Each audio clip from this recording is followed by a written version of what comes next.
kwa omwe sili kuziwa kuti tingapange bwanji delete TikTok account pogwisa ntchito TikTok warnomal. Video iyi ndi yanu, tiye ndikhale limodzi kuti tione kuti timapanga bwanji delete mosataya nthawi. Tiyeni tiyambepo. Uyu tipita pa profile pa ndi uyu TikTok warnomal. Kena ulipita pali matoti atatu. Kena ulipita pa settings and privacy.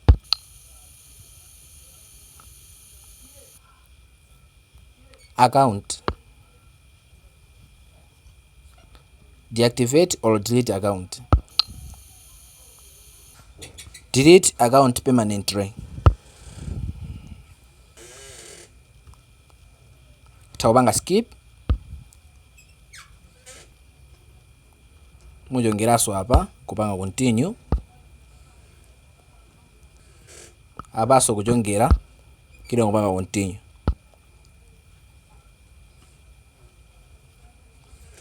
Sesereka kina kupanga continue.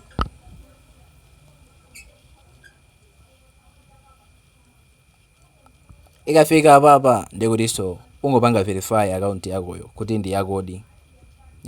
Ndi kaya munapangira Facebook account, kaya munapangira Google account, kaya phone number, mukapanga verify ndikuti mpanga delete ndikuti account yo imakhala ya deletika. Ndinganofuna kuti ipitiretu maana kuti musayipangeso sign in kwa 30 days. Foyo kuti mukayipangaso login makhanga kuti mukuyisokoneza process yake kuti ichokeyo ndi maana kuti muisiye after 30 days imakhala kuti yachokeratu.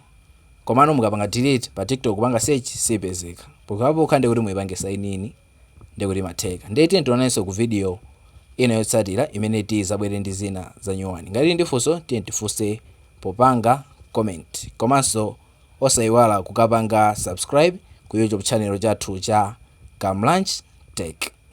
Tendonanenso.